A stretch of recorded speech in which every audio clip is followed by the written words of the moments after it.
Welcome back to Aastha IAS. आप सभी का स्वागत है आस्था आईएएस के इस ऑफिशियल यूट्यूब चैनल पे। और आज हम लोग 70 बीपीएससी के पॉइंट ऑफ व्यू से साइंस के वो मेन टॉपिक्स कंसीडर करने वाले हैं, जानने वाले हैं, जहां से क्वेश्चन आने की संभावना ज्यादा होगी। वी नो अबाउट, जब भी मैं क्लास लेता हूं, चाहे वो ऑनलाइन हो या ऑफलाइन हो, मेरा हमेशा एक फोकस रहता है कि in study we see quality not quantity. कि पढ़ाई में हमें क्वालिटी देखना है, क्वांटिटी नहीं। कितना पढ़ते हैं डजंट मैटर, पढ़ना क्या है वो हमारे लिए जरूरी है। और यदि हम क्वालिटी बेस्ड स्टडी करते हैं तो कन्फर्म है हमारा रिजल्ट होना पक्का है। तो स्टार्ट करते हैं डियर सिलेबस के पॉइंट ऑफ व्यू से। और वो टॉपिक मेन स्टार्टिंग हमारा बायो से ही रहेगा। और बायो में कुछ ऐसे टॉपिक्स हैं, मैं आपको सजेस्ट करना चाहूंगा कि आप श्योर पढ़ के जाइए उस टॉपिक को। एक तो डियर हमारा ये टॉपिक है आपका डिजीज, यू नो, बीमारी। बिल्कुल ही क्लासिक टॉपिक है एग्जाम के पॉइंट ऑफ व्यू से। ये जो बीमारी वाला टॉपिक है, पिछला बीपीएससी में भी आप लोग देखे होंगे, कोविड से क्वेश्चन देखने को मिला था इस टॉपिक से रिलेटेड। अब बात वहीं आ गई कि बीमारी को हम किन किन सोर्स से पढ़ें, क्या क्या पढ़ें, ताकि मैक्सिमम क्वेश्चन का जो लेवल है we are able to kill, वो क्वेश्चन निकल जाए हमसे। एक तो मैं सजेस्ट करना चाहूंगा कि इस टॉपिक का यदि बेसिक इंफॉर्मेशन आपको जानकारी नहीं है तो आप लोग क्लास 9th का एक टॉपिक है, आप जरूर इसको रीड करिएगा। क्लास 9th का वो टॉपिक है, why do we fall ill, हम बीमार क्यों पड़ते हैं। बिल्कुल इंपॉर्टेंट टॉपिक है, ये आपका बेस तैयार करेगा बीमारी को लेकर के। और तमाम तरह के जो संक्रामक और संक्रामक बीमारियां हैं उनकी चर्चा किया है, कुछ कॉलम बना के भी मेंशन किया है, स्मॉल पॉक्स को लेकर के वैक्सीनेशन की बात किया है। ये सब क्वेश्चन आपको यहां से जरूर देखने को मिलते हैं। भाई बन सकता है क्वेश्चन की जो वैक्सीन टर्म है ये कहां से आया है, इन चीजों का जिक्र है वहां पे कि जो वैक्सीन टर्म है ये आया है लैटिन टर्म वाका से। और गाय को, काऊ को हम लोग लैटिन भाषा में वाका बोलते हैं, और वाका से ही हमारा क्या आया है, वैक्सीन आया है। तो वैक्सीन जो है वो गाय से, काऊ से संबंधित है। बहुत सारी चीजें आपको इस टॉपिक में देखने को मिलेगा। तो मैं जरूर सजेस्ट करना चाहूंगा उन सभी स्टूडेंट को जो 70 बीपीएससी एग्जाम में अपियर होने वाले हैं कि इस टॉपिक को जरूर पढ़िए आप क्लास 9th का। और हो सके तो अपने सेल्फ स्टडी के तौर पे इसका अपना खुद का नोट्स बना डालिए, डेफिनेशन और विद एग्जांपल आपको मेंशन करना है। साथ में एनसीईआरटी की ही एक और मैं चैप्टर की बात करना चाहूं, हालांकि वो क्लास 12th की है, आप इस टॉपिक को भी जरूर पढ़िएगा। ह्यूमन हेल्थ एंड डिजीज, मानव स्वास्थ्य और बीमारी, ये क्लास 12th की टॉपिक है, ह्यूमन हेल्थ एंड डिजीज। इसमें से लगभग 60% कंटेंट आपको निकाल लेना है, 40% वो आपके लेवल का नहीं है। इसमें तमाम तरह के मेडिकल टेस्ट की बात किया है, वो कभी कभी एग्जाम में आ जाता है। कौन सा ऑर्गन वीनो अफेक्ट होता है वो भी आपको यहां पे देखने को मिलेगा। मलेरिया का जो कंसेप्ट है बड़े वे में समझाया है, कितने सारे इसके स्पीसीज हैं, सबसे डेंजर स्पीसीज कौन है, वो भी आपको इस टॉपिक से देखने को मिल जाएगा। वी नो अबाउट कुछ जेनेटिक डिजीज की भी चर्चा किया है ह्यूमन हेल्थ एंड डिजीज में। तो 60% जो कंटेंट है स्टार्टिंग का आप लोग जरूर पढ़िएगा। इसमें टाइफाइड की चर्चा किया है, आपके सिफिलिस वगैरह की बात किया है, सिकल सेल अनीमिया का भी बात किया। और आप सभी को पता है कि सिकल सेल अनीमिया को लेकर के भारत का क्या अटेंशन है, वी नो अबाउट। अभी बजट में भी सिकल सेल अनीमिया से रिलेटेड चीजों को शामिल किया गया है कि इसको हम कैसे इरेडिकेट करें, जड़ से खत्म कैसे करें अपने देश से, क्योंकि सिकल सेल अनीमिया में भारत का जो पोजीशन है वो 2nd नंबर का है, वी नो अबाउट।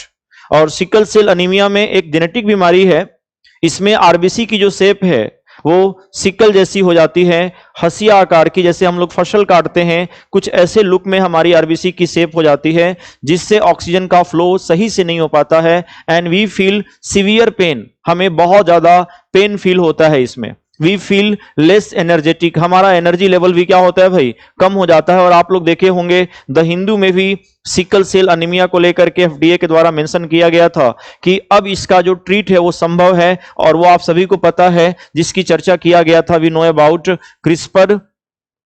क्रिस्पर कैस9।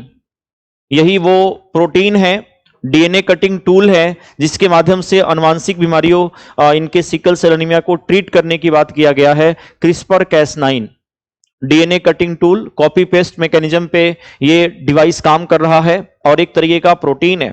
जितने भी अनहेल्दी कैरेक्टर हैं डीएनए के स्टैंड में, जो हाइड है उसको हम रिमूव करेंगे इस कैस9 प्रोटीन के जरिए, और वहां पे हम हेल्दी जो डीएनए के सेगमेंट है वो अटैच करेंगे, ताकि जो इंडिविजुअल है, जो ऑर्गेनिज्म है, जो ऑफ स्प्रिंग है, उसमें नए करेक्टर, हेल्दी करेक्टर देखने को मिले।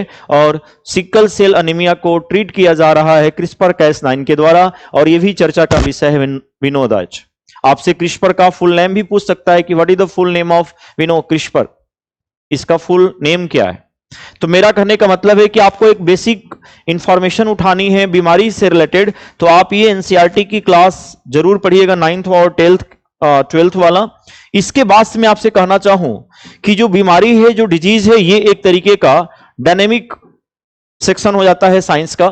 आपके साइंस एंड टेक में भी एक स्पेशल टॉपिक है बीमारी का, वेरियस डिजीज, विभिन्न बीमारियां, रिसेंट इश्यूज, जितने सारे रिसेंटली जो इश्यूज देखने को मिल रहे हैं बीमारी से रिलेटेड, हेल्थ और जो फैमिली वेलफेयर इम्यूनाइजेशन प्रोग्राम की बात किया जा रहा है, टीकाकरण की बात किया जा रहा है, ये भी आपके साइंस एंड टेक का ही पूरा पोजीशन है। वहां पे सारे डायनेमिक सेक्शन आपको देखने को मिलेगा, और लगभग पिछले 1 साल के उन बीमारियों पे आपका अटेंशन ज्यादा होना चाहिए जिसका भारत में इंपैक्ट ज्यादा देखने को मिल रहा है। जैसे आपकी निपाह की बात कर लें, अभी मोनोक्लोनल एंटीबॉडी की बात हो रही थी, ये मोनोक्लोनल है क्या, वहां से क्वेश्चन बन सकता है। वेस्ट नाइल फीवर जो केरला में देखने को मिला था, उसका वेक्टर कौन है, पैथोजन कौन है, वहां से क्वेश्चन का टारगेट किया जा सकता है। तो उन बीमारियों पे आपका फोकस ज्यादा होना चाहिए जिसपे भारत का पूरा क्या है, बैड इंपैक्ट देखने को मिल रहा है, और उसके लिए टारगेट तैयार किया जा रहा है। जैसे आप टीबी को ले लो, 2023 का टाइम था लेकिन 2 साल एक्सटेंड किया गया, और 2025 तक टीबी को भारत से इरेडिकेट करने की बात किया जा रहा है। टीबी को लेकर के तमाम तरह के थीम तैयार किए गए हैं। कौन सा टेस्ट हम लोग कराते हैं टीबी में, वैक्सीन का क्या नाम है, बीसीजी का फुल नेम पूछ सकता है, डॉट्स का क्या फुल नेम है, हम टीबी डे मनाते कब हैं। तो ये सब जितने सारे डायनेमिक हैं पिछले 1 साल का, और उन डायनेमिक में आपको उस बीमारी को ज्यादा फोकस करना है। मैंने क्या कहा, जिसका अटेंशन, जिसका इंपैक्ट भारत हमारे कंट्री में ज्यादा देखने को मिल रहा है। सर्वाइकल कैंसर की बात कर लो आप, सर्वाइकल कैंसर से भी क्वेश्चन आ सकता है, क्योंकि उसका जो मेन पैथोजन है, जो मेन रोग कारक है, करने वाला है, वो आपका ह्यूमन पेपिलोमा वायरस है। अब इसके और भी क्या क्या भाई इंपैक्ट है सर्वाइकल कैंसर का, कंफर्म में क्वेश्चन बनेगा। बजट में भी फ्री वैक्सीनेशन की बात किया गया है सर्वाइकल कैंसर को लेकर के, उस वैक्सीन का क्या नाम है जो सर्वाइकल कैंसर में दिया जाएगा, वहां से भी क्वेश्चन बन सकता है एग्जाम में। तो ये सारे डायनामिक बीमारी आपको पीडी वगैरह से, और भी करंट इश्यूज जो लोग बच्चे पेपर से कनेक्टेड है वहां से उठा सकते हैं। और मेरा मानना है कि ये 3 एरिया से आप इस टॉपिक को कवर करते हो तो A to Z question you are able to kill, सारे क्वेश्चन आपको हो जाएंगे डियर। अभी देखो चिकनगुनिया को लेकर के वैक्सीन आया जिसका नाम था इक्सचिक, आप भी इससे अवेयर जरूर होंगे, इक्सचिक। अब क्वेश्चन बन सकता है कि ये जो इक्सचिक वैक्सीन है इसमें चिकनगुनिया वायरस का कौन सा स्ट्रेन डाला गया है। तो बिल्कुल वो कमजोर है, वीकेंड है, और जीवित वायरस का जो स्ट्रेन है वो डियर डाला गया है, क्योंकि वैक्सीन लगते ही आपको चिकनगुनिया के जो सिम्टम्स है वो कंसीडर होंगे आपके बॉडी में। मैंने उस वायरस का स्ट्रेन की बात किया, और साफ द हिंदू में भी मेंशन था कि चिकनगुनिया जो वैक्सीन बना है इसमें live and weekend virus version जो है चिकनगुनिया का इसमें ऐड किया गया है, जिसके वजह से इस वैक्सीन को लगाने के बाद आपको चिकनगुनिया के सिम्टम्स नजर आएंगे। वो वर्जन का क्वेश्चन ले सकता है कि क्या वो निर्जीव था, क्या वो जीवित था, क्या वायरस मजबूत वाला है या कमजोर वाला है, तमाम तरह के ऑप्शन क्रिएट कर सकता है। देखा आपने कोविड से क्वेश्चन जो 69 बीपीएससी में आया था, वायरस के वैक्सीन का स्ट्रेन पूछा था, जो WHO के साइट पे भी साफ देखने को मिल रहा था। ओवरऑल मैं आप सभी से कहना चाहूंगा कि टॉपिक बिल्कुल क्लासिक है और आप इसको जरूर पढ़िए। 3 सेक्शन से, 2 आपका एनसीईआरटी और 1 आपका डायनेमिक पार्ट, वहां से आप इसको जरूर उठाइए। ऐसा कोई सेक्शन नहीं होगा, बीमारी से रिलेटेड कोई क्वेश्चन होगा जो आप टैकल ना कर लो और जो आप उसको कंसीडर ना कर लो, सिंपल सी बात है।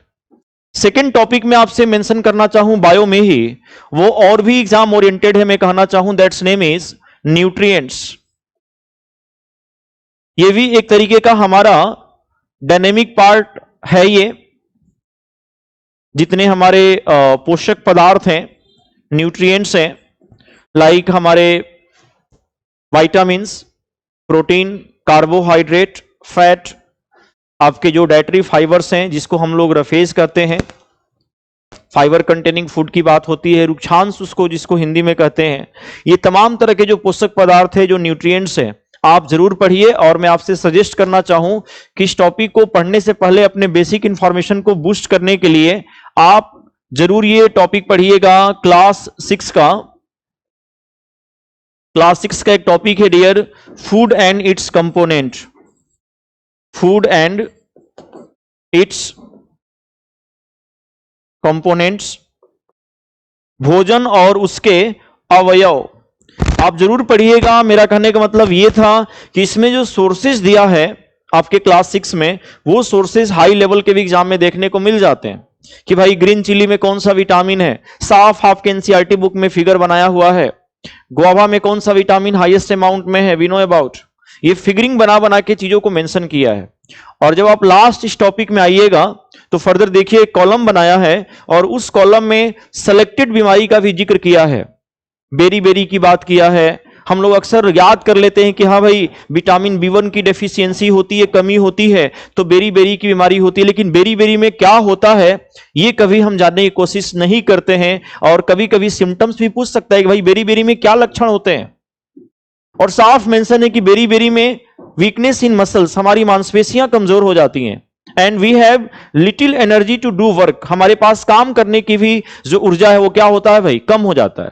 और सिंपल सी बात है, जब हमारे मसल्स वीक होंगे तो इन केस पैरालिसिस, न्यूरॉन्स के वीकनेस की वजह से, मसल्स के वीकनेस की वजह से we say about heart attack condition form हो सकते हैं।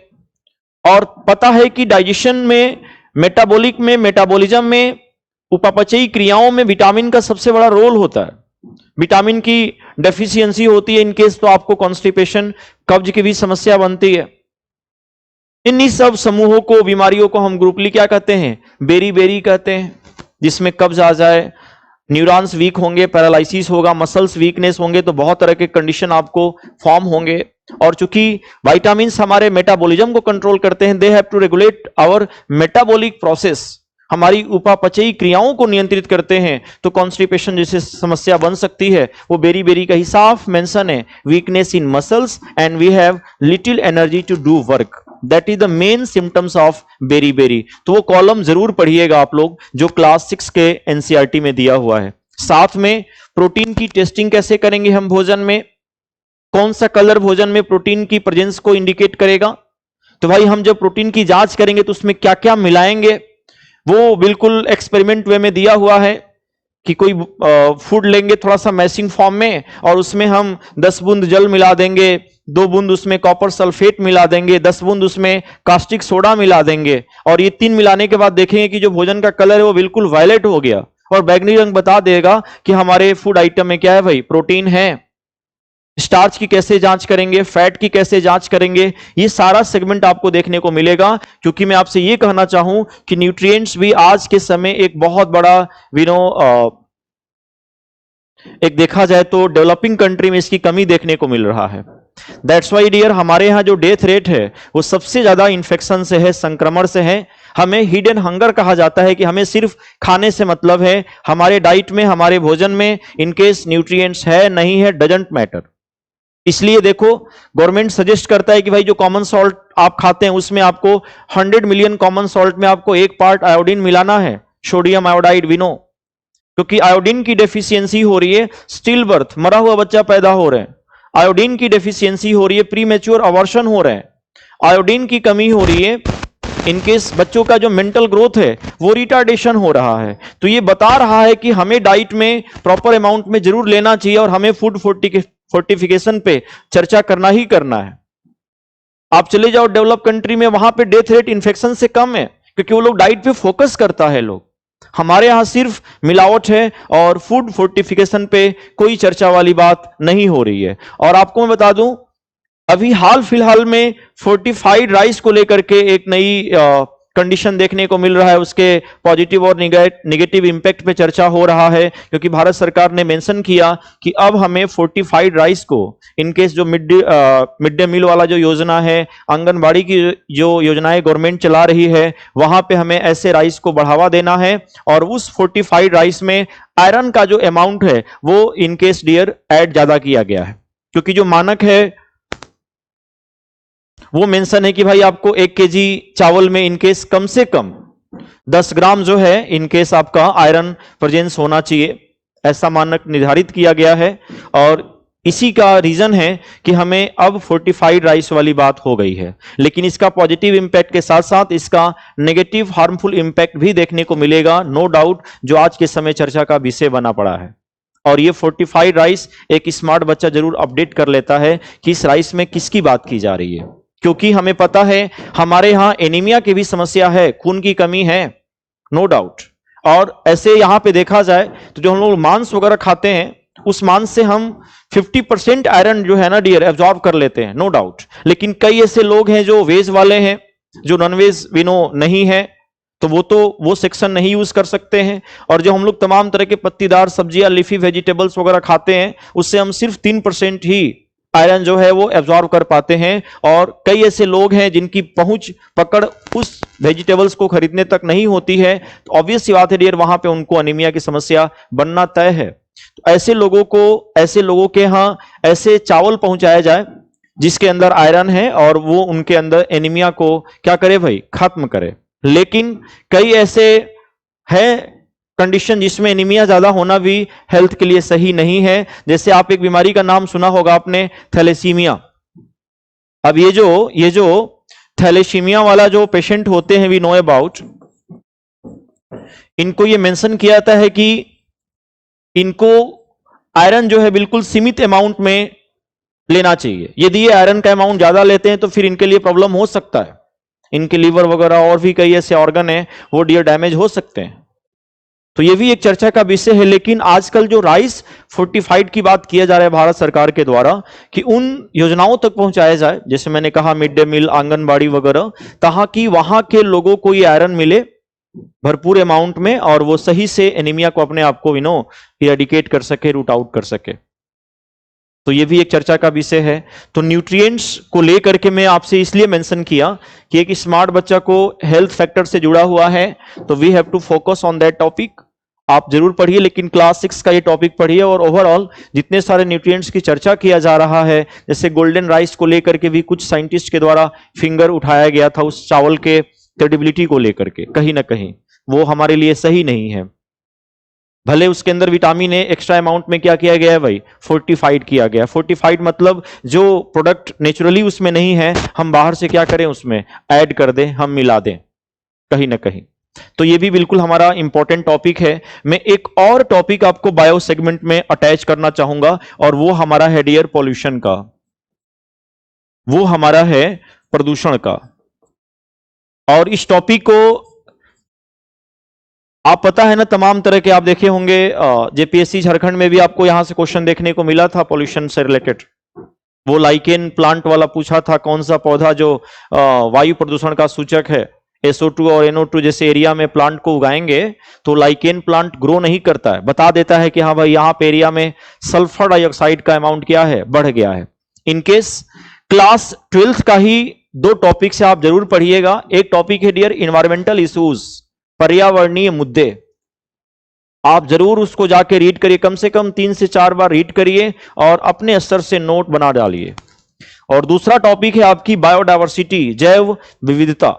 उसमें अलग अलग एनिमल्स की बात किया है, कई तरह के टॉक्सिन की चर्चा किया है। इन 2 टॉपिक को आप जरूर पढ़िए। कुछ 9th और क्लास 10th के भी बुक्स में, साइंस बुक्स में पॉल्यूशन से रिलेटेड चीजों को ऐड किया गया है। वो बिल्कुल चर्चा कर लें आप। और साथ में कुछ डायनेमिक सेक्शन भी इसके साथ अटैच हुआ है, जैसे लाइट पोल्यूशन हो गया, प्रकाश प्रदूषण की बात किया जा रहा है, क्योंकि ऐसे कई हमारे एक्वाटिक एनिमल से जलीय जीव हैं। जिस तरीके से हम लोग अपने सी कोस्टल रीजन में समुद्र किनारे इनकेस आर्टिफिशियल लाइट लगा रहे हैं, वहां पे हम क्या करना चाहेंगे डियर, कि वो आर्टिफिशियल लाइट हमारे एक्वाटिक एनिमल्स के लाइफ साइकिल को डिस्टर्ब कर रहा है, और कहीं ना कहीं इसके वजह से इनकी पॉपुलेशन कम होगी, जिसका इंपैक्ट हमारे इकोसिस्टम पे पड़ना कन्फर्म है। क्योंकि ऐसे कई एक्वाटिक एनिमल्स हैं जो अपनी लाइफ साइकिल को, जीवन चक्र को इनकेस डियर मून लाइट में, स्टार लाइट में वो कंडक्ट करते हैं, और जब वो लाइट उनको मिल नहीं पाती है, क्योंकि आर्टिफिशियल जो लाइट है वो उस लाइट को रिप्लेस कर दे रही है। जैसे आप ले लो, जो मादा कछुए हैं, जब इसको अंडे हैचिंग करना होता है तो ये डार्क एरिया को सिलेक्ट करती है कि जहां पीसफुल एरिया है, डार्क एरिया है, वहां पे जाके वो अंडे को हैच करेगी। लेकिन वो डार्क एरिया हमने हटा दिया है आर्टिफिशियल लाइट के जरिए, इनकेस कहीं ना कहीं उनको एग हैचिंग में प्रॉब्लम आ रही है, जिसकी वजह से उनकी पॉपुलेशन कन्फर्म में कम भी हो सकती है। कई ऐसी बर्ड्स हैं जो माइग्रेट करती हैं हमेशा डार्क पीरियड में, लेकिन चूंकि पूरी आर्टिफिशियल लाइट लगाई जा रही है सी कोस्टल समुद्र रीजन के किनारे, जो वो डार्क एरिया उनको मिल नहीं पाता है, वो माइग्रेट कर नहीं पाती हैं, जिसकी वजह से क्लाइमेट कंडीशन के अकॉर्डिंग तो वो माइग्रेट करती हैं और उनकी डेथ हो जा रही है, जो हमारे इकोसिस्टम के लिए सही नहीं है। जो अटल सेतु जो पुल बना है, उस पुल की भी कंडीशन ऐसे ही बनाया गया है कि जो लाइट का इंपैक्ट है वो पुल पे पड़े, न कि समुद्र में पड़े, ताकि जो जीव जंतु हैं वो प्रभावित ना हो। तो ये बिल्कुल क्लासिक टॉपिक है, 9th 10th और क्लास 12th का लास्ट यूनिट है, जहां से आप इस टॉपिक को कंसीडर कर सकते हैं, पढ़ सकते हैं। तो बायो में यदि ये 3 टॉपिक सोर्स के अकॉर्डिंग जिन बच्चों ने पढ़ लिया, तो 2 से 3 क्वेश्चन कंफर्म है, उसके रिजर्व है डियर इस फॉर्म में। नेक्स्ट में बात करना चाहूं अब एक और इंपॉर्टेंट पॉइंट, और वो हमारा रहेगा डियर अपने बॉडी सिस्टम का, ह्यूमन फिजियोलॉजी का वो सेक्शन है जहां से हमें पढ़ना है मानव कार्यकी। इसमें हमें अपने स्पेशल बॉडी सिस्टम को पढ़ लेना है, लाइक डाइजेस्टिव सिस्टम। आपने देखा पिछली 69 बीपीएससी में टंग वाले कंसेप्ट से क्वेश्चन आया था, वो मसालेदार, वो पंजेंट, विनो, तीखापन, कौन सा जीव का स्वाद नहीं है। उमामी भी था इनकेस, और उमामी तो टंग का जो मिडिल एरिया है वहां पे देखने को मिलता है। उमामी भी टंग का ही टेस्ट है, उसका मतलब है डिलीशियस। उमामी का मतलब है स्वादिष्ट। और हम लोग उमामी को बढ़ाने के लिए देखे होंगे, एक आता है मोनोसोडियम ग्लूटामेट, MSG, वो जो एजिनोमोटो पाउडर जो आता है चाइनीज फूड आइटम्स में, नूडल्स वगैरह में मिलाया जाता है, वो कहीं ना कहीं फूड को डिलीशियस बनाने के लिए यूज होता है, जो एक तरीके से मेंशन हो उमामी। उमामी एक तरीके का जापानीज टेस्ट है, ये भी आपके बीपीएससी में मेंशन किया गया था क्वेश्चन। तो आपके जो स्पेशल सिस्टम है बॉडी का, लाइक आपका हार्ट सिस्टम से रिलेटेड क्वेश्चन आ जाएंगे, ब्लड का पूरा ब्लड ग्रुप वाला कंसेप्ट, RH फैक्टर भी देखा होगा आपने। डाइजेस्टिव सिस्टम, जितनी सारी ग्लैंड्स हैं उनके जो हार्मोन्स हैं उनका हाइपर सिक्रीशन, हाइपो सिक्रीशन कम होगा, ज्यादा होगा, तो क्या डिसऑर्डर देखने को मिलते हैं, वो सब हमारे लेवल के क्वेश्चन देखने को मिलेगा। मतलब मैं कहना चाहूं कि बिल्कुल ब्रॉड टॉपिक है, लेकिन आप सेलेक्टेड बॉडी पार्ट्स को जरूर पढ़ लीजिएगा। टिश्यूज हो गए, सेल हो गए, हार्ट के फंक्शन, किडनी का रोल क्या है, respiratory system, digestive system, brain का जो पार्ट है, सेलेक्टेड 6 से 7 सेक्शन है बॉडी पार्ट्स में, जो आपको पढ़ के जरूर जाना चाहिए। क्योंकि डियर जो हम प्लांट फिजियोलॉजी की बात करते हैं ना, तो बीपीएससी इन दोनों से 50-50 वे में क्वेश्चन उठाता है। आपके ये जो पादप कार्यकी है क्वेश्चन, वो दोनों सेक्शन से उठाएगा 50%, क्योंकि जितना ह्यूमन सेक्शन से उतना ही प्लांट सेक्शन से, और प्लांट सेक्शन से भी क्वेश्चन आप देखे होंगे। नॉर्मली प्लांट का जो मूवमेंट है, जो पौधों में गतियां होती हैं, वहां से क्वेश्चन, प्लांट के जो हार्मोन्स हैं क्वेश्चन वहां से देखने को मिलेगा। प्लांट में रिप्रोडक्शन कैसे होता है, जनन कैसे होता है, प्रकाश संश्लेषण, फोटोसिंथेसिस जरूर पढ़ के जाइएगा। अब बहुत बच्चे प्रकाश संश्लेषण का डेफिनेशन याद कर लेते हैं, तो भाई डेफिनेशन से क्वेश्चन नहीं फॉर्म होंगे ना, आपको इक्वेशन जानना होगा। बैलेंस इक्वेशन भी पूछ देता है, ये भी पूछता है कि भाई पौधे जो ऑक्सीजन रिलीज करते हैं प्रकाश संश्लेषण के दौरान, वो ऑक्सीजन आता कहां से है, क्या वो पौधों के द्वारा एब्जॉर्ब किया गया कार्बन डाइऑक्साइड से आता है या H2O से आता है। या जो प्लांट ग्लूकोज बनाते हैं उसका ऑक्सीजन कहां से आता है, ये सब क्वेश्चन के एंगल देखने को मिलेगा। मैक्सिमम फोटोसिंथेसिस किसमें होते हैं, और याद रखिएगा प्लांट क्लासिफिकेशन, जो पौधों का वर्गीकरण है, इसमें ऐसे कई प्लांट मिलेंगे जो हमारे लिए इकोनॉमिकली इंपॉर्टेंस है, आर्थिक तौर पे वो प्लांट हमारे लिए उपयोगी हैं। जैसे आप देखा होगा आपने तुलसी प्लांट जो कोविड में ज्यादा यूज किया गया था, बीपीएससी ने ही क्वेश्चन पूछा था कि तुलसी प्लांट इज हाईली मेडिकेटेड, तुलसी का जो पौधा है वो बहुत ज्यादा औषधि युक्त पौधा माना जाता है। Which chemicals are present in tulsi plant, कौन सा वो रसायन है जो मौजूद है, और सभी को पता है फिनॉल और फ्लेवोनॉइड्स वही दो केमिकल्स थे जो तुलसी प्लांट को हाईली मेडिकेट बनाते हैं। तो कुछ प्लांट्स के बोटेनिकल नेम पूछ सकता है, कितने ऐसे पौधे हैं जो हमारे लिए उपयोगी हैं, इन सब पे आपका पकड़ जरूर होना चाहिए। हालांकि ये सब सेक्शन हमने आस्थाईएस के क्लासरूम में करवाया भी है, ध्यान देना, 1 बाय 1 करके हम लोगों ने इन दोनों सेक्शन को कंसीडर किया है, हम लोग पढ़े भी हैं। तो ये कुछ बायो के सेक्शन है, इसमें 50-50 का वेटेज रहेगा, आप जरूर इसको कंसीडर करिए।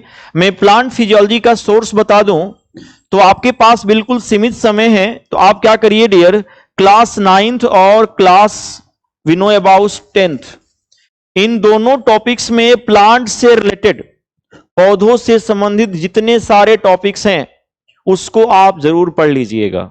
क्लास 9th में भी प्लांट क्लासिफिकेशन किया गया है, Thallophyta, bryophyta, pteridophyta, gymnosperm, angiosperm, इसकी भी चर्चा किया गया। आपको प्लांट कहीं और से नहीं उठानी है, क्लास 9th और क्लास 10th, इसमें कुछ सत्य फल, असत्य फल, फॉल्स ट्रू फ्रूट्स, कौन से फलों का एडिबल पार्ट होता है, खाने वाला भाग क्या होता है, ये सब सेगमेंट आप इसमें पढ़िए। और मेरा मानना है कि जो बच्चा इसको उठाता है सही वे में, वो बायो को सही एंगल से हैंडल कर ले जाएगा। लेकिन वो 3 टॉपिक जरूर मत भूलिएगा, एक डिजीज, दूसरा न्यूट्रिएंट्स, और तीसरा हमारा जो है वो पॉल्यूशन है, प्रदूषण है, जहां से क्वेश्चन हमें अलग एंगल से देखने को मिलेगा। सो आई होप आप जरूर समझ लिए होंगे व्हाट टाइम से मेरा मेन मोटो क्या था, इस टॉपिक को उठाने का मतलब है। अब आते हैं डियर केमिस्ट्री वाले सेगमेंट पे, कि हमें केमिस्ट्री में कौन कौन से टॉपिक्स हैं जो पढ़ के जाना है। एक तो बीपीएससी का सबसे ज्यादा नाता केमिस्ट्री में एक टॉपिक का है, मैं आपको बताना चाहूं, उसका नाम है एसिड, बेस एंड सॉल्ट, अम्ल, क्षार और लवण। आप देखा होगा आपने 68 बीपीएससी में आई होप 3 से 4 क्वेश्चन जो है इसी टॉपिक से पूछे गए हैं, और वो भी आपके क्लास 10th के एनसीईआरटी बुक से उठाया गया क्वेश्चन है, कॉपी पेस्ट किया है। हालांकि जैसे जैसे थोड़ा सा पैटर्न ट्रेंडिंग चेंज हो रहा है तो अपने आप को भी मॉडिफाई करना होगा। अब मैं आपको एक जोन बताऊं कि आप क्लास 9th और 10th की एनसीईआरटी के जो चैप्टर्स हैं केमिस्ट्री का, उसको तो आप सेल्फ स्टडी के तौर पे जरूर पढ़ लीजिए। आपने देखा मोल कंसेप्ट वगैरह से, मोललता से भी आपसे डेफिनेशन वाइज क्वेश्चन पूछे गए थे, वो तो डेफिनेशन आपको याद कर लेना है, नो डाउट। लेकिन जब आप केमिस्ट्री पढ़िए तो आप देखिएगा एक्टिविटी वाला जो कॉलम है, जो क्रियाकलाप दिया हुआ है, उन क्रियाकलाप पे आप जरूर काम करिए और उसका सॉल्यूशन पे काम करिए। जो बच्चा एक्टिविटी पे काम करता है केमिस्ट्री का ना, वो क्वेश्चन, सारे क्वेश्चन को हैंडल कर ले जाता है। दूसरा चीज, आप जब कोई टॉपिक पढ़िएगा एनसीईआरटी का, तो आप देखिएगा टॉपिक के जस्ट नीचे ग्रीन कलर में, ब्लू कलर में रीजन वाले क्वेश्चन दिए हैं, और वो जो रीजन वाले क्वेश्चन है डियर कोई और नहीं है, वो आपका स्पेशल मेन क्वेश्चन के एंगल वाले क्वेश्चन है। देखा जाए तो रीजन, इसमें रीजन दे रखा है, क्या कारण है, क्यों, कैसे, वाई, वेन, वाई, व्हाट, ऐसे करके क्वेश्चन दिया हुआ है। हर एक कंसेप्ट के नीचे, थ्योरी के नीचे वो क्वेश्चन दिया है, उस पर जरूर आप लोग काम करके जाइए, क्रियाकलाप पे काम करके जाइए, और आप जरूर इंजॉय करोगे। एग्जाम हॉल में बैठोगे तो लगेगा कि हाँ हमसे क्वेश्चन अटेम्प्ट हो रहे हैं। सेकेंड चीज, आप इस टॉपिक को जरूर पढ़िएगा, रिएक्शन पढ़िएगा तो मोटो रखिएगा कि रिएक्शन का फाइनल प्रोडक्ट पढ़ ले। क्या भाई कोई भी धातु है वो एसिड से क्रिया करते हैं तो कौन सी गैस निकालते हैं, आया हुआ क्वेश्चन है। अब कौन सी गैस निकलती है वो एज अ फाइनल प्रोडक्ट है, वो आप याद रखे रहिए। कंसेप्चुअल वर्जन में भी क्वेश्चन दिए हुए हैं, आप जरूर एनसीईआरटी के बाहर भी आइए, देखिएगा 1 मार्क वाला जो क्वेश्चन है ना उस पर थोड़ा सा काम कर लीजिए। बाहर में भी 1 मार्क वाले क्वेश्चन है, आप चैप्टर पढ़ने के बाद जब बाहर आओगे उसके, तो जो टेक्स्ट वाला जो क्वेश्चन दिया है 1 मार्क वाला, उस पर जरूर काम करके जाइएगा। और ये बिल्कुल क्लासिक टॉपिक है, केमिस्ट्री में जरूर पढ़ना है आपको। सेकेंड टॉपिक में बात करना चाहूं डियर, वो हमारा है पॉलीमर का बहुलक। भाई मैं तो इसको बिल्कुल इसके बाद में पोजीशन देना चाहूं तो डियर पॉलीमर का बहुलक का नो डाउट बहुत अच्छा और बहुत शानदार टॉपिक है और वर्सेटाइल टॉपिक है। एग्जाम के पॉइंट ऑफ व्यू से तो भाई बहुत चर्चा वाला ये टॉपिक है पॉलीमर का। एक स्मार्ट बच्चा को जरूर पढ़ना चाहिए। और इसका बेस उठाने के लिए आपको क्लास 6 का ही आई होप है टॉपिक एक fibre and fabric. Fibre and fabric, कैसे हम तंतु से वस्त्र तक जाते हैं। और फाइबर फैब्रिक में भी बहुत तरह के मोनोमर की बात किया है। अपना बेस स्ट्रांग करने के लिए उस टॉपिक को पढ़िए और आप आइए पॉलीमर को पढ़ने के लिए। क्लास 12th के टॉपिक में ये मेंशन है स्टैंडर्ड लेवल का। आपको सिर्फ एकलक याद रखना है मोनोमर, और जो पॉलीमर है उनके कहां कहां यूजेस हैं वो आपको याद करना है, ठीक ना। चाहे वो प्लास्टिक का हो, चाहे वो आपके प्लास्टिक आपके मेंशन हो गए, आपके अलग अलग जितने भी सारे हैं नेचुरल रबर, रबर के टाइप्स वगैरह कितने होते हैं, आर्टिफिशियल रबर का नाम बताइए, उसका मोनोमर बताइए। तो ये सब क्वेश्चन आपको देखने को मिलेगा पॉलीमर से, जरूर पढ़ के जाइएगा। केमिस्ट्री का एक और टॉपिक मैं आपसे मेंशन करना चाहूं, वो हमारा है dear metals and non metals, धातु और अधातु। और इसमें आप ना मेटलर्जी वाला जो पूरा सेगमेंट है, मेटलर्जी कैसे अयस्क विनो हम प्राप्त करते हैं, अलग अलग आपके अयस्क के फॉर्मूलेस भी देखने को मिल जाते हैं, आ जाते हैं एग्जाम में। मिश्र धातु वगैरह, कैल्सिनेशन क्या होता है, रोस्टिंग भर्जन क्या होता है, निस्तापन क्या होता है, क्या उसमें डिफरेंस है, गैंग क्या होते हैं, फ्लक्स क्या होता है, स्लैग क्या होता है। तमाम तरह के मेटलर्जी वाले पॉइंट को आप उठाइएगा। तो धातु और अधातु क्लास 10th में है, और मेटलर्जी पढ़ने के लिए डियर आपको थोड़ा सा वर्क करना पड़ेगा हायर लेवल में, और वो एनसीईआरटी में बुक में मेंशन है मेटलर्जी। आप इन टॉपिक को जरूर पढ़िएगा। ये 3 शानदार टॉपिक हैं केमिस्ट्री में, कन्फर्म है यहां से क्वेश्चन आपको देखने को मिलेगा ही मिलेगा। साथ में एटॉमिक स्ट्रक्चर, परमाणु संरचना, एटॉमिक स्ट्रक्चर को भी थोड़ा सा पढ़ के जाइएगा। यहां से आपको समस्थानिक, समभारिक, सम न्यूट्रॉनिक, है ना, सम इलेक्ट्रॉनिक, आइसोटोन्स, आइसोन्यूट्रॉनिक, तमाम तरह के सेगमेंट जो है देखने को मिलेगा। समस्थानिक के कहां कहां यूजेस है वो देखने को मिलेगा। तो इस टॉपिक को भी आपको पढ़ के जाना है, एटॉमिक स्ट्रक्चर वाला, परमाणु संरचना वाला। और मैं कहना चाहूं इन 3 टॉपिक के अलावा, 4 टॉपिक के अलावा, तो डियर इसको जरूर पढ़िएगा, केमिस्ट्री इन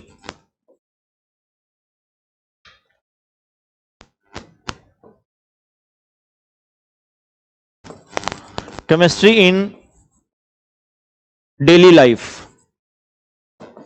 हमारे दैनिक जीवन में रसायन का क्या इनकेस एप्लीकेशन है, क्या इंपॉर्टेंस है, उस टॉपिक को आप जरूर पढ़िएगा। ये बिल्कुल शानदार टॉपिक है केमिस्ट्री में। आपके पास मान लो बहुत लिटिल टाइम, बहुत कम समय है, तो धीरे ध्यान देना, स्टार्टिंग के 3 टॉपिक को उठाइए और इस टॉपिक को जरूर पढ़िए। केमिस्ट्री इन एवरीडे लाइफ कि क्या इंपॉर्टेंस है, क्या एप्लीकेशन है, आएगा ही आएगा। दैनिक जीवन में रसायन के महत्व, इसको पढ़ने के लिए आपको जाना पड़ेगा डियर क्लास 12th के लास्ट यूनिट मेंशन है, उसमें ड्रग की बात किया है, एंटीबायोटिक देखे होंगे बीपीएससी में कितनी बार क्वेश्चन आया हुआ है ना, तमाम तरह के जो आर्टिफिशियल स्वीटनर है उनकी चर्चा किया है।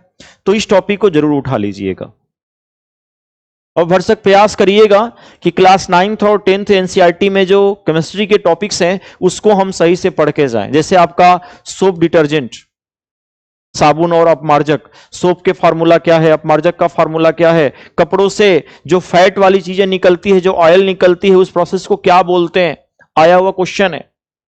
पेस्टिसाइड्स, फर्टिलाइजर्स, बायो, क्योंकि आजकल फूड, ऑर्गेनिक फूड को बढ़ावा दिया जा रहा है ना, तो ऑर्गेनिक फूड को बढ़ावा देने के लिए तमाम तरह के मार्केट में इंसेक्टिसाइड्स हैं, पेस्टिसाइड्स हैं, फर्टिलाइजर्स हैं जिनको अब धीरे धीरे मिनिमाइज करने की बात किया जा रहा है, और ऑर्गेनिक फूड को, इनकेस डियर जो ऑर्गेनिक फर्टिलाइजर्स हैं जिसको हम बायो फर्टिलाइजर कहना चाहेंगे, बायो पेस्टिसाइड्स करना चाहेंगे, उनको बढ़ावा दिया जा रहा है। तो इन टॉपिक पे भी आपका अटेंशन पूरा होना चाहिए, और मेरा मानना है कि यदि इतना पढ़ते हो तो we are able to kill the question. आप बिल्कुल अपने आप को कंफर्टेबल फील करेंगे, केमिस्ट्री में भी सारे क्वेश्चन इजीली आप लोग बिल्कुल हैंडल कर ले जाएंगे। और पढ़ने का सोर्स तो मैंने बता ही रखा है, आपको क्लास 9th और 10th एनसीईआरटी पढ़नी है केमिस्ट्री में। सिर्फ एक यूनिट आपको आउटर लेवल का पढ़ना है और वो क्लास 12th का है, केमिस्ट्री इन एवरीडे लाइफ। इस टॉपिक को सेल्फ स्टडी पढ़िए, सिर्फ लर्न करने वाला पॉइंट है, उसको लर्न करिए, नो डाउट। फिर आप देखिए केमिस्ट्री के क्वेश्चन के एंगल को आप सही से हैंडल कर लेंगे बीपीएससी एग्जाम में, कन्फर्म है। आते हैं डियर, उसी के वे में हम बात करेंगे फिजिक्स को लेकर के। तो फिजिक्स में एक तो डियर सबसे ज्यादा जो एक है ना अटेंशन बीपीएससी का, वो डियर है लाइट से, प्रकाश से। तो फिजिक्स में ये जो प्रकाश वाला चैप्टर है, लाइट वाला, इसको तो बिल्कुल पढ़ के जाइए। मिरर का जो कंसेप्ट है, लेंस का जो कंसेप्ट है, अक्सर रे डायग्राम वाला क्वेश्चन आता ही आता है, ये तो बिल्कुल फिक्स है कि रे डायग्राम से क्वेश्चन आना कन्फर्म है लाइट से। जो आइस की जो समस्या है, आई डिफेक्ट वाला, लाइट से कोरिलेट कौन सा मिरर, बिनो कितने टाइप्स के आई डिफेक्ट, वो थोड़ा सा रीड करके जाइए। और लाइट के जो कंसेप्ट हैं, उस कंसेप्ट का, सिद्धांत का, प्रिंसिपल का हमारे डेली लाइफ में क्या एप्लीकेशन है, क्या यूज है, क्या इंपॉर्टेंस है, उस पर ज्यादा फोकस करिए। क्योंकि फिजिक्स में न्यूमेरिकल्स आपसे नहीं करवाएगा, केमिस्ट्री में आपसे न्यूमेरिकल्स नहीं कराएगा। इन दोनों में जितने सारे क्वेश्चन बनेंगे वो आपके एप्लीकेशन से बनेंगे, अनुप्रयोग से बनेंगे। तो ज्यादा थ्योरी के एप्लीकेशन पे फोकस करिए, आप सही से हैंडल कर ले जाएंगे। इसके अलावा मैं कहना चाहूं डियर, सेकेंड टॉपिक फिजिक्स में, और वो हमारा है डियर साउंड का, ध्वनि का। क्लास 9th में ये है टॉपिक, इको वगैरह, रिवर्बरेशन, अनुरणन, प्रतिध्वनि, साउंड के कितने लक्षण हैं, 3 है, पिच और वी नो अबाउट लाउडनेस और क्वालिटी। इनसे जो स्टैंडर्ड लेवल के क्वेश्चन बनते हैं वो मैंने क्लासरूम में करवाया हुआ है और बच्चों को बताया भी है। साउंड से भी रिलेटेड जो कंसेप्ट मैंने मेंशन किया है, तो इसको जरूर आप लोग कंसीडर करिए। लाइट, साउंड, इनकेस आपका जो हीट का कंसेप्ट है, ऊष्मा से संबंधित। अब ऊष्मा से एक तो ट्रांसमिशन वाला क्वेश्चन आता ही आता है, कंडक्शन कहां हो रहा है, चालन, कन्वेंशन, संवहन कहां हो रहा है, रेडिएशन, विकिरण का कहां इंपैक्ट है, इनमें डिफरेंस करके और एग्जाम्पल बेस्ड क्वेश्चन दे देता है। किसमें कन्वेक्शन है, किसमें रेडिएशन है, किसमें कंडक्शन है, बताइए। तो कंसेप्ट को पढ़ना होगा। हीट में ही आपको थर्मोमीटर का इंपैक्ट पढ़ लेना है कि भाई जो क्लिनिकल थर्मामीटर है इसका लोअर और अपर फिक्स पॉइंट क्या होता है, लिक्विड थर्मामीटर का चीफ कंपोजिशन क्या है, किस थर्मामीटर से हम सन के तापमान को मेजर करते हैं, उसमें क्या क्या कंपोजिशन डाला जाता है। तमाम तरह की चीजें आपको हीट में भी देखने को मिलेगा। और इसके बेसिक कंसेप्ट लाइक जैसे आपका हो गया रेजिलेशन, सब्लिमेशन, जैसे सब्लिमेशन से क्वेश्चन आ जाते हैं, रेजिलेशन हो गया, आप लोग देखे होंगे रेजिलेशन से भी क्वेश्चन आता है, जिसको हम पुनर्हिमायन कहते हैं। नाम से ही पता चल रहा है रेजिलेशन है क्या भाई, री मतलब अगेन, दोबारा, और जिलेशन का मतलब है जिलेयर, फ्रीज होना, किसी चीज का दोबारा जम जाना, फ्रीज होना, ही क्या है, रेजिलेशन। रेजिलेशन जैसे हम प्रेशर बढ़ाएंगे, तो जैसे हम प्रेशर बढ़ाएंगे तो क्या होगा डियर, वो पिघलेगा, मेल्ट होगा, और जैसे हम प्रेशर को हटा देंगे दोबारा क्या होगा, वो फ्रीज होगा। वही तो हमारा रेजिलेशन है। अब जो बर्फीली एरिया में जो लोग स्केटिंग करते हैं, स्केटिंग किस पर बेस्ड है, रेजिलेशन पे। भाई जो स्केट से इसके ऊपर कोई व्यक्ति, मान लो ये स्केट से और कोई व्यक्ति इसके ऊपर इनकेस चढ़ता है, तो जैसे प्रेशर बढ़ेगा तो जो बर्फ वाला जो सेगमेंट है वो क्या होगा डियर, मेल्ट होगा, लुब्रिकेंट होगा और उसको फिसलने में हेल्प करेगा। या जो आई बॉल्स बनाते हैं हाथों में बर्फ लेकर के, और हम लोग जो गेंदे बनाते हैं आई बॉल्स, वो भी किस पे बेस्ड है, रेजिलेशन। जिस शेप में चाहते हैं शेप में बना देते हैं। तो तमाम तरह के हीट के भी कंसेप्ट आपको देखने को मिलेगा। तो ये 3 टॉपिक बिल्कुल क्लासिक है, मैं आपसे कहना चाहूं। इसके अलावा आपको पढ़ना है यूनिट्स एंड मेजरमेंट। यूनिट और जो मेजरमेंट वाला टॉपिक है, मापन से संबंधित तमाम तरह के यूनिट की बात किया गया है, इसको उठाने का सेगमेंट है, आप उठाइएगा। क्लास 11th के फिजिक्स टॉपिक में स्टार्टिंग में ही यूनिट्स मेजरमेंट की बात किया और यहां पे डायमेंशन वगैरह कैसे निकालते हैं, विमीय सूत्र कैसे निकालते हैं, कभी कभी वो भी क्वेश्चन आ जाता है। स्केलर क्वांटिटी, वेक्टर क्वांटिटी पिछली बीपीएससी में पूछा गया था, आप लोगों ने देखा भी। तो यूनिट वाले क्वेश्चन भी फिजिक्स में देखने को मिल जाते हैं, ध्यान देना। उसके बाद आप फ्रिक्शन के जो एप्लीकेशन है, हमारे लिए पॉजिटिव भी, हमारे लिए नेगेटिव भी है। फ्रिक्शन कितने टाइप्स के होते हैं वो क्वेश्चन का एंगल ले लेगा आपसे। बल के जितने सारे इंपैक्ट है, फोर्स पढ़िए तो फोर्स के एप्लीकेशन पढ़िए। क्या भाई ये ससंजक बल या असंजक बल क्या होता है, cohesive force, adhesive force, impulsive force, उनके क्या एप्लीकेशन है, उस पे ज्यादा फोकस करना है, ध्यान देना। और कुछ सेगमेंट के अकॉर्डिंग इलेक्ट्रिसिटी, विद्युत से संबंधित बेसिक इंफॉर्मेशन वहां भी उठा लीजिए, तो आप फिजिक्स में भी कहीं ना कहीं अपने आप को हैंडल कर ले जाएंगे। एक मैं और इसमें टॉपिक में मेंशन करना चाहूं, क्लास 10th में वो है टॉपिक सोर्सेज ऑफ एनर्जी। हालांकि न्यू एनसीईआरटी में नहीं है, वो ओल्ड एनसीईआरटी में है।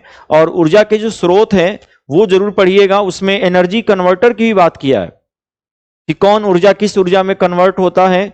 बीपीएससी 69 में उस टॉपिक से क्वेश्चन आया भी था और वहां पे तमाम फ्यूल की भी बात किया है, ईंधन की भी बात किया है। और फ्यूल तो बिल्कुल कोरिलेशन है भाई, आजकल जीवाश्म ईंधन खत्म होने की संभावना है 2040 तक, ऐसा मेंशन किया जा रहा है। तो अब हमें फ्यूचर फ्यूल पे भी विकल्प तैयार करने होंगे, तो वो हमारे लिए भी क्लासिक पॉइंट होगा। और वी नो दैट की फ्यूल का टेंशन है, आजकल बहुत ऐसे कंट्रीज हैं जो फ्यूचर फ्यूल पे काम कर रहे हैं, भविष्य के ईंधन पे काम कर रहे हैं। कौन कौन से हमारे फ्यूचर फ्यूल हैं, होने की पॉसिबिलिटी है, वहां से क्वेश्चन देखने को मिल सकता है, बिल्कुल डायनेमिक सेक्शन है। तो फिजिक्स में भी 6-7 ऐसे टॉपिक्स हैं जो बिल्कुल सिलेक्टेड है। फोर्स पढ़िए तो फोर्स के डेफिनेशन थोड़ा सा समझने के बाद उसके एप्लीकेशन को पढ़िए, अनुप्रयोग पढ़िए, फ्रिक्शन के जो अनुप्रयोग है उसको टैकल करिए। और मैं कहना चाहूं कि जितने सारे फोर्स हैं, यदि आप एक साथ उनको डिफरेंशिएट करके पढ़ते हैं तो आपके लिए प्लस पॉइंट रहेगा उनके एप्लीकेशन को कैच करना, ठीक ना। फिजिक्स में एक और टॉपिक मैं आपसे कहना चाहूं, सजेस्ट करना चाहूंगा, और वो हमारा है डियर न्यूक्लियर फिजिक्स का, नाभिकीय भौतिकी का। जरूर पढ़ के जाइएगा, इसमें तमाम तरह के फिजन, फ्यूजन, विखंडन का जो संलयन का जो प्रक्रिया है, वो एटम बम, हाइड्रोजन बम। अब तो आपको पता है कि भाई सभी कंट्री के पास जो न्यूक्लियर रिएक्टर है वो न्यूक्लियर फिजन वाला है, नाभिकीय विखंडन। लेकिन जापान जो बनाया है रिएक्टर, जो बना रहा है, वो आपका नाभिकीय संलयन पर आधारित है, न्यूक्लियर फ्यूजन पे है, JT60 ऐसे जिसका नाम है। क्योंकि नाभिकीय संलयन कराने के लिए सिंपल सी बात है भाई, हमें लगभग 10⁷ से 10⁸ केल्विन तापमान की नीड होगी, तभी हम दो पॉजिटिव चीजों को आपस में जोड़ सकते हैं, क्योंकि दोनों के बीच में रिपल्सन हो रहा है ना। और उतना तापमान हमें सन के आसपास ही देखने को मिलेगा। अब जब हम यहां पे संलयन कराएंगे तो सिंपल सी बात है, उतनी एनर्जी चाहिए ना हमें, तो पहले हमें फिजन कराना होगा, देन हम संलयन कराएंगे। तो जो JT60 ऐसे बना रहा है उसके बारे में, उसका स्ट्रक्चर के बारे में जान लीजिएगा। डायनेमिक सेक्शन है, नाभिकीय रिएक्टर से रिलेटेड, उससे भी तगड़ा मजबूत बना रहा है आपका फ्रांस। एक स्मार्ट बच्चा को वो रिएक्टर भी जरूर नाम जानना चाहिए जो नाभिकीय संलयन पर ही आधारित है। तो न्यूक्लियर फिजिक्स से भी क्वेश्चन आते हैं, अल्फा बीटा गामा रेस के डिफरेंसेस से क्वेश्चन देखने को मिलते हैं, है ना। कैसे एक आइसोटोप दूसरे आइसोटोप में कितना अल्फा कितना बीटा निकालेगा, नंबर ऑफ अल्फा बीटा का भी क्वेश्चन पूछा गया है स्टेट लेवल में। मैंने तो फॉर्मूला बताया भी है, अल्फा बीटा हम कैसे कैलकुलेट कर लेंगे उनकी संख्या, बड़ा ट्रिकी मेथड से मैंने क्लासरूम में ये प्रोग्रामिंग करवाया भी था बच्चों को। और आई होप इतना हम करके जाते हैं तो कहीं ना कहीं अपने आप को बिल्कुल हम सेफ फील करेंगे। ये बिल्कुल मान के चलिए कि बायो का वेटेज थोड़ा सा ज्यादा हो भी सकता है जिस वे में, हालांकि पहले तो 10-10 क्वेश्चन तीनों सेक्शन से आते हैं, लेकिन कुछ एग्जाम्स में देखने को मिला कि बायो का वेटेज ज्यादा है, केमिस्ट्री और फिजिक्स का थोड़ा सा क्या है, कम है। तो दैट्स वाई हमने एक ओवरऑल एनालिसिस कर लिया कि इन टॉपिक पे आप पढ़िए, चर्चा करिए और आप बहुत अच्छा फील करेंगे, सेफ फील करेंगे। आपके पास अभी बहुत टाइम है। सेकेंड चीज मैं आपसे कहना चाहूं कि क्लास 6 से लेके 10th एनसीईआरटी के जो एमसीक्यू हैं, जो क्वेश्चंस हैं, वो जिन बच्चों ने अस्थायी टेलीग्राम ज्वाइन किए होंगे वहां पे मैं ये जो क्वेश्चन सीरीज है मैं डलवा दूंगा ताकि उन बच्चों को भी ये प्रोग्रामिंग मिल जाए। क्लास 6 से 10th लेवल का, चाहे बायो हो, केमिस्ट्री हो या फिजिक्स हो, उसके जो एमसीक्यू हैं विद आंसर आपको हिंदी और इंग्लिश दोनों लैंग्वेज में टेलीग्राम पे भी मिलेगा और मैं स्पेशल जो हमारे पेड वाले बच्चे हैं उनके ग्रुप में भी वो पीडीएफ डलवा दी जाएगी ताकि उनको एनसीईआरटी का वो क्रक्स कवर हो जाए। तो इतना ही सेगमेंट पढ़ना है आप सभी को, इससे बाहर कुछ नहीं आएगा। और चूंकि साइंस एक डायनेमिक सब्जेक्ट है तो नया नया रिसर्च तो होता रहता है। एक स्मार्ट बच्चा को पिछले 1 साल के जितने सारे मिशन है, मिशन को कंसेप्ट पढ़ लीजिए। जितनी सारी नोबेल प्राइज वगैरह मेंशन किया गया है साइंस के पॉइंट ऑफ व्यू से, उस पर थोड़ा सा टारगेट करिए क्योंकि आजकल डायनेमिक क्वेश्चन ना ज्यादा पूछे जा रहे हैं और डायनेमिक को ही उठाना और 1 साल का ही डायनेमिक आपसे टच करेगा, ये बिल्कुल फोकस रखिएगा। 2023 का जो नोबेल प्राइज 2024 में जो मिला है उन दोनों में थोड़ा सा वेरिएशन, और फिर उसके अकॉर्डिंग नाम वगैरह उस साइंटिस्ट कहां से बिलोंग करते हैं, किस क्षेत्र में दिया गया है, उस क्षेत्र का क्या एप्लीकेशन है, क्या अनुप्रयोग है, ये सब आप सभी को पढ़ लेना है, कंसीडर कर लेना है। तो मिलते हैं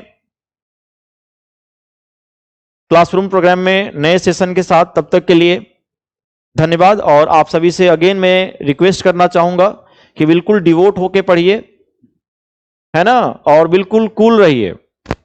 जितना भी प्रेशर है उस प्रेशर को हैंडल करिए और मैक्सिमम क्वेश्चन पे काम करिए ताकि आपकी क्लैरिटी अच्छी हो। और क्वेश्चन लगाइए स्टेट लेवल का ही ताकि लैंग्वेज पकड़ में आए कि हाँ भाई चलो, हर एक बोर्ड के लैंग्वेज होते हैं और लैंग्वेज ही हमें समझना है। जो बच्चा लैंग्वेज समझा कि वो क्वेश्चन को हैंडल किया, सिंपल सी बात है। ठीक है फिर, थैंक यू।